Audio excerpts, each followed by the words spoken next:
வயது வந்த ஆணுக்கும் பெண்ணுக்கும் வேலை என்பது மிக மிக முக்கியமானது. ப்ரொடக்ஷன் ஓரியன்டாக இருக்கக்கூடிய ஆட்டோமொபைல் இண்டஸ்ட்ரீஸ்ல பல்வேறு இடங்களில் டீசன்ட் ஜாபும் இல்ல, டீசன்ட் சேலரியும் இல்ல. தனியார் துறை ஜாப் செக்யூரிட்டி கிடையாது, சோசியல் செக்யூரிட்டி கிடையாது, கம்யூனல் ரூல்ஸ் ஆஃப் பிசினஸ்ல அங்க வேலை கிடைக்காது.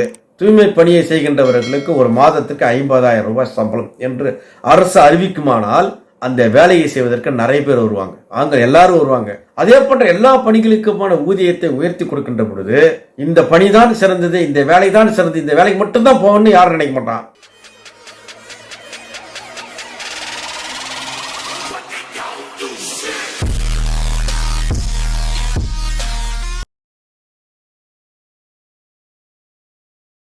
அனைவருக்கும் வணக்கம்.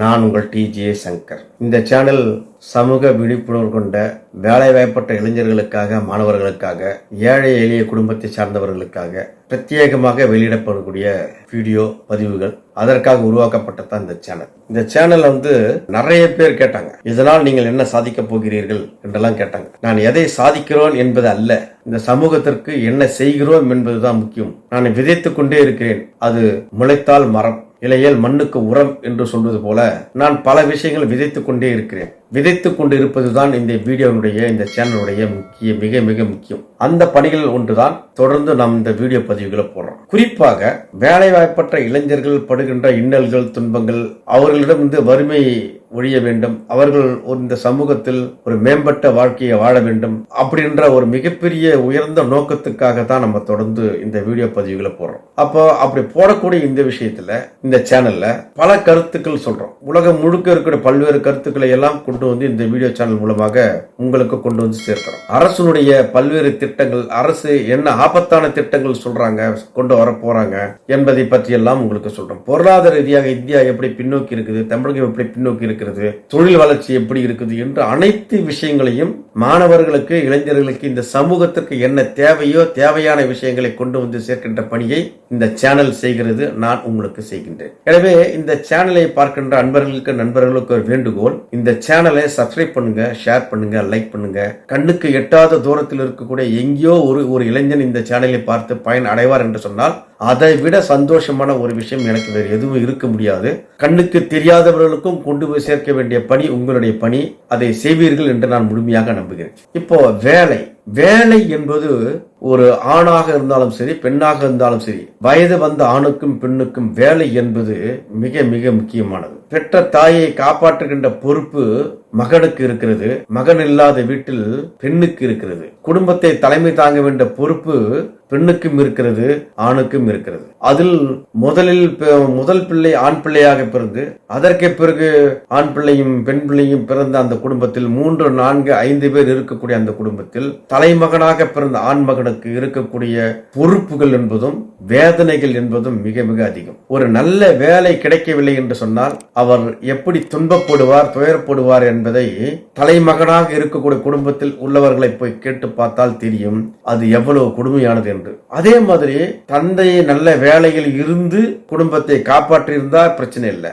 தந்தையும் நல்ல வேலையில் இல்ல, ஒரு முறைசாரா தொழிலாளியாக இருந்து, அம்மா ஹவுஸ் ஒய்ஃபாக இருந்து, அவர்கள் கஷ்டப்பட்டு படிக்க வைத்த ஒரு பையன் நல்ல மார்க் எடுத்து நல்ல கிரேட்ஸ் வாங்கி அவரால் ஒரு நல்ல வேலை கிடைக்கல, நல்ல வேலைக்கு போக முடியவில்லை என்று சொன்னால் அவர் எவ்வளவு துன்பப்படுவார் என்பதை அவரை போன்று இருப்பவர்களுக்குத்தான் தெரியும். அந்த வலியும் வேதனையும் துன்பம் அதை பெற்றோர்கள் பார்த்திருப்பாங்களே, அவர்களுக்குத்தான் தெரிந்த வலியும் வேதனையும். ஆக வேலை என்பது, ஜாப் என்பது ரொம்ப ரொம்ப பிரதானமான விஷயமாக இந்த சமூகத்தில் பார்க்கப்படுகிறது. இங்க மட்டுமல்ல, உலகம் முழுக்க இருக்கக்கூடிய சமூகங்களில் வயது வந்த ஆணுக்கும் பெண்ணுக்கும், கல்வியை முடித்த ஆணுக்கும் பெண்ணுக்கும் வேலை என்பது ரொம்ப ரொம்ப ரொம்ப முக்கியமானது. அதுதான் ILO சொல்லுது, இன்டர்நேஷனல் லேபர் ஆர்கனைசேஷன் சொல்லுது. என்ன சொல்லுதுன்னா, டீசன்ட் ஜாப், டீசன்ட் சேலரி என்று சொல்லுது. டீசன்ட் ஜாப் அப்படின்னா அவர் ஒரு நல்ல வேலையை செய்யணும், அந்த வேலையில் அவருக்கு மதிப்பும் மரியாதையும் இருக்க வேண்டும், அந்த வேலை பொருளாதார உற்பத்திக்கு பயன்பட வேண்டும், அந்த வேலையால் அந்த நிறுவனம் பயன்பெற வேண்டும், அந்த நிறுவனத்தால் இவரும் பயன்பட வேண்டும். That is called decent job. Decent salary, decent job, decent salary ILO சொல்லுது. அப்படி வேலை செய்யக்கூடிய அந்த நிறுவனத்தில் அந்த முதலாளி டீசன்ட் சேலரி கொடுக்கணும் என்று சொல்லுது. அப்போ டீசன்ட் ஜாப், டீசன்ட் சேலரி என்ற ஐஎல்ஓ கோட்பாடு என்பது இன்டர்நெட்ல அது துவங்கியதிலிருந்து சொல்லக்கூடிய அந்த கோட்பாடு அநேகமாக உலகம் முழுக்கும் பெரும்பான்மையான நாடுகளில், வளரும் நாடுகளில் அது பின்பற்றப்படுவதில்லை. இந்தியாவிலும் பின்பற்றப்படுவதில்லை. ஐடி கம்பெனியில் கொடுக்குறாங்கன்னு வச்சுக்கலாம். ஐடி கம்பெனி நம்ம கம்பேர் பண்ணுவோம். ப்ரொடக்ஷன் ஓரியன்டாக இருக்கக்கூடிய ஆட்டோமொபைல் இண்டஸ்ட்ரீஸ்ல பல்வேறு இடங்களில் டீசன்ட் ஜாபும் இல்ல, டீசன்ட் சேலரியும் இல்ல. டீசன்ட் ஜாபும் டீசன்ட் சேலரியும் வாங்குறவங்க பிஇ படிச்சுட்டு, எம்இ படிச்சுட்டு, பொறியியல் பட்டதாரிகளாக இருக்கக்கூடியவர்கள், எம்பிஏ பட்டதாரிகளாக இருக்கக்கூடியவர்களுக்கு டீசன்ட் ஜாப் இருக்கு, டீசன்ட் சேலரி கூட இருக்கு. அவங்க package, yearly package 10 lakhs 12 lakhs வாங்குறாங்க, 8 lakhs வாங்குறாங்க. சோ டீசன்ட் ஜாப் இருக்கு, டீசன்ட் சேலரியும் இருக்கு. ஆனால் கம்பெனிக்குள்ள, தொழிற்சாலைக்குள்ள உற்பத்தியில் நேரடியாக ஈடுபடுகின்ற டெக்னீஷியன்ஸ் இருக்காங்க இல்லையா, unskilled worker, skilled worker, semi skilled worker, இவர்களுக்கு டீசன்ட் ஜாப்பும் கிடையாது, டீசன்ட் சேலரியும் கிடையாது. அப்படிப்பட்ட புறச்சூழல் இந்த இந்தியாவில் இருக்கக்கூடிய தொழிற்சாலைகள் இல்லை என்பதுதான் சொல்லணும். அப்போ வேலை ரொம்ப முக்கியம். அப்ப அதனால தான் பெரும்பான்மையான படித்தவர்கள் அரசு வேலை வேண்டும் என்று சொல்றாங்க. ஏன் அரசாங்க வேலை வேண்டும் நினைக்கிறாங்க? ஏன் அரசாங்க வேலை வேண்டும் நினைக்கிறாங்கன்னா, அரசாங்க வேலையில ஜாப் செக்யூரிட்டி உண்டு. அரசாங்க வேலைன்னா கம்யூனல் ரோஸ்டர் பேசிஸ்ல, கோட்டா பேசிஸ்ல வேலை கிடைக்கும். அரசாங்க வேலை அரசினுடைய அனைத்து சலுகைகளும் கிடைக்கும். அரசாங்க வேலைன்னா அந்த company lock out, lay off அப்படிப்பட்ட எந்த பிரச்சனையும் அரசாங்க வேலையில் இருக்காது. நஷ்டமே கம்பெனிக்கு வந்தாவிட அரசாங்கம் அந்த நஷ்டத்தை ஈடுகட்ட கம்பெனி ரன் பண்ணும், அந்த துறை ரன் பண்ணும். அரசாங்கத்தில் அவ்வளவு விஷயங்கள், அதாவது இன்கிரிமெண்ட் உண்டு. ஒரு முதலாளி திடீர்னு போன் சொல்ற மாதிரி அரசாங்கம் சொல்ல முடியாது. ஸ்டாண்டிங் ஆர்டர் இருக்கு, ஐடி ஆக்ட் இருக்கு, சட்ட ரீதியான கவரேஜ் இருக்கு. சட்ட ரீதியான கவரேஜ் நிறைய அரசு கம்பெனிகள் உண்டு, அரசு துறைகள் உண்டு.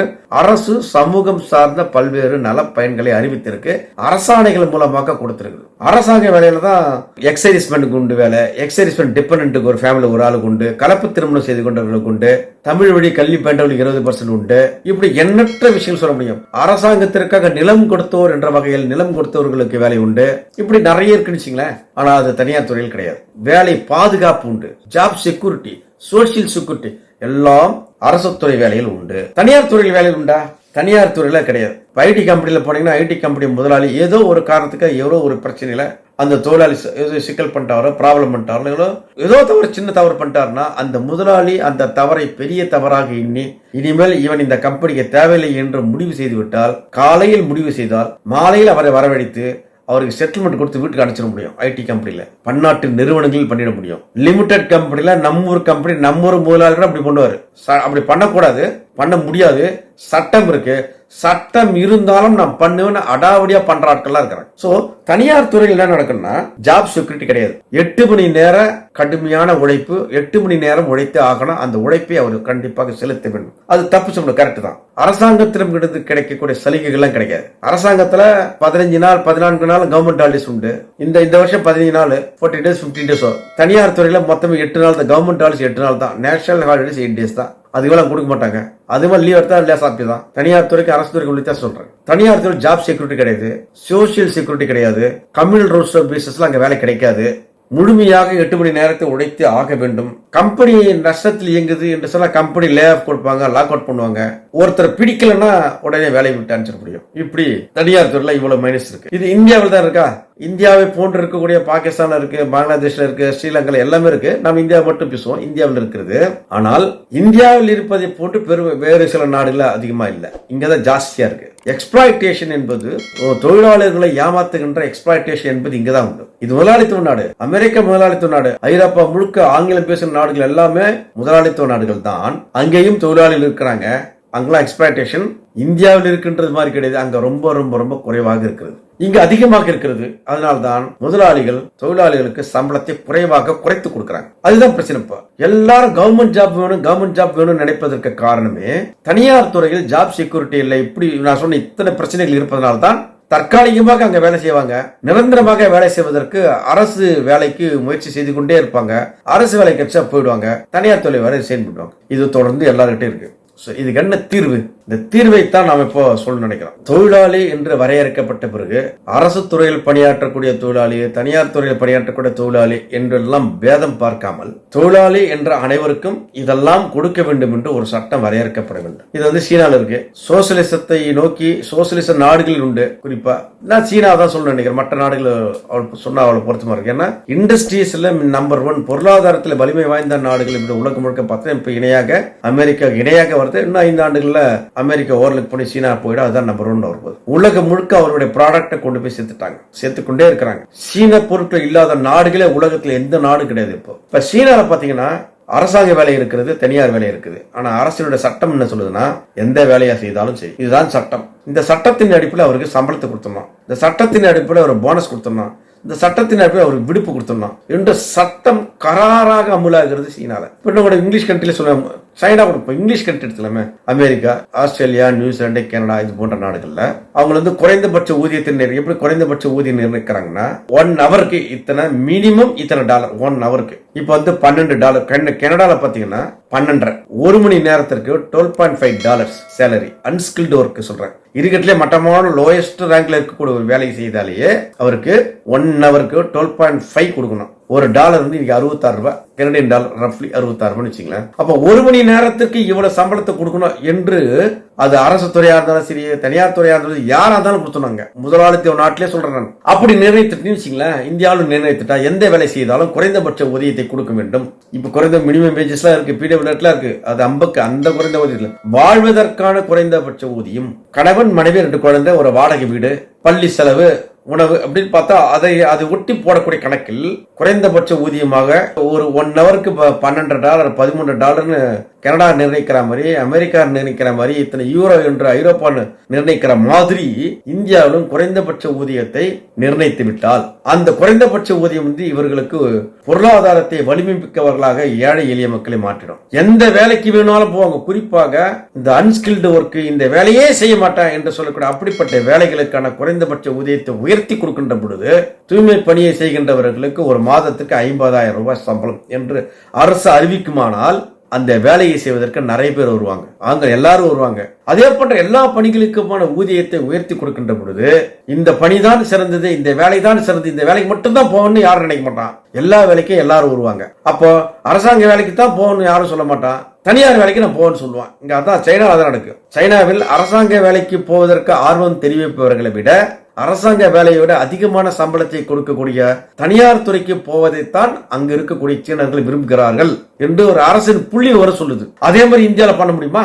பண்ணால் இந்தியாவிலும் வேலை வாய்ப்புக்காக காத்து கொண்டு இருக்காமல் தனியார் துறையில் இருக்கக்கூடிய வேலை வாய்ப்புகள் நோக்கி தானாகவே அவர்கள் போயிடுவாங்க. போகணும். அப்படி அரசாங்கம் செய்யுமானால் இந்த சமூகத்தில் மிகப்பெரிய மாற்றத்தை ஏற்படுத்த முடியும். அப்படி அரசாங்கம் யோசிக்குமானால் இந்தியாவை விட ஒரு வலிமை மிக்க வல்லரசு நாடு வேறு எங்கும் யாரும் இருக்க முடியாது. அடுத்த 5 ஆண்டு கழிச்சு 10 ஆண்டு கழிச்சு சொல்றான். எல்லாம் கற்பனை தான் வச்சுங்களேன். ஒரு ஆசை நடக்காதா அப்படின்னு அந்த ஆசையை இந்த வீடியோவில் தெரிவிக்கிறேன். என்னன்னா இந்தியாவில் இருக்கக்கூடிய எண்ணற்ற 65% இளைஞர்கள் இருக்கக்கூடிய இந்தியாவில் இளமையான இந்தியாவாக இருந்து கொண்டு அந்த இளமையான இந்தியாவிடமிருந்து வேலை இல்லை, வாய்ப்புகள் இல்லை என்று இருந்தால் அந்த இளமையான இந்தியா வல்லரசு நாடாக மாறுவது எப்படி மாறும்? மாறாது. மாற வேண்டும் என்று சொன்னால் நாம் சொன்ன இந்த ஆலோசனை அரசு கையில் எடுத்துக்கொண்டால் அது அடுத்தடுத்த ஆண்டுகளில் அது பரிசீலிக்கும் என்று சொன்னால் இந்தியா மாற்றத்தை நோக்கி பாய்ச்சல் வேகத்தில் முன்னேறும் என்று நாம் இதை சொல்றோம். சோ சொல்யூஷன் தான். அன்ஸ்கில்டு ஒர்க், இந்த வேலையை திண்டத்தகாத சில வேலைகள், மற்ற ரகமான வேலைகள், இதெல்லாம் மனுஷன் செய்வானா அப்படின்னு சொல்லக்கூடிய நூற்றுக்கணக்கான வேலைகள் இருக்கு. அந்த நூற்றுக்கணக்கான வேலைகளுக்கு இல்ல கை நீரி சம்பளத்தை நீ கொடுத்தே ஆக வேண்டும் என்று ஒரு சட்டத்தை இயற்றிவிட்டால் இந்த சமூகம் தலைகீழாக மாறும். வேலை வாய்ப்புகள் என்பது அரசாங்கத்தை நோக்கி வரவே வராது. தனியார் துறை வேலையே எனக்கு போதும், கை நீரை சம்பளம் எனக்கு, நான் பொருளாதாரத்தில் சுயமாக முன்னேறிவிட்டேன் என்று மக்கள் சொல்ல ஆரம்பித்து விடுவார்கள். அரசாங்கத்தின் பலு குறையும், பொருளாதார முன்னேற்றம் ஏற்படும் என்பதுதான் இந்த வீடியோ மூலமாக சொல்ல முடியும். நான் சொன்ன கருத்துக்களை நண்பர்களே யோசிச்சு பாருங்க. நல்லதுன்னு இருக்கு. அரசாங்கம் செய்யல, செய்தால் நல்லது, யோசித்தால் நல்லது. யோசிப்பாங்க, நம்புவோம், விதைத்துக் கொண்டே இருப்போம். முளைத்தால் மரம், முளைக்காவிட்டால் மண்ணுக்கு உரம் என்று நாம் அடுத்த கட்டத்துக்கு செல்வோம் என்று சொல்லி இந்த அளவோடு இந்த காணொலியை நிறைவு செய்வோம். மீண்டும் வேறொரு காணொலியில் சந்திப்போம். Until then bye. நான் உங்கள் TJ சங்கர். நன்றி, வணக்கம்.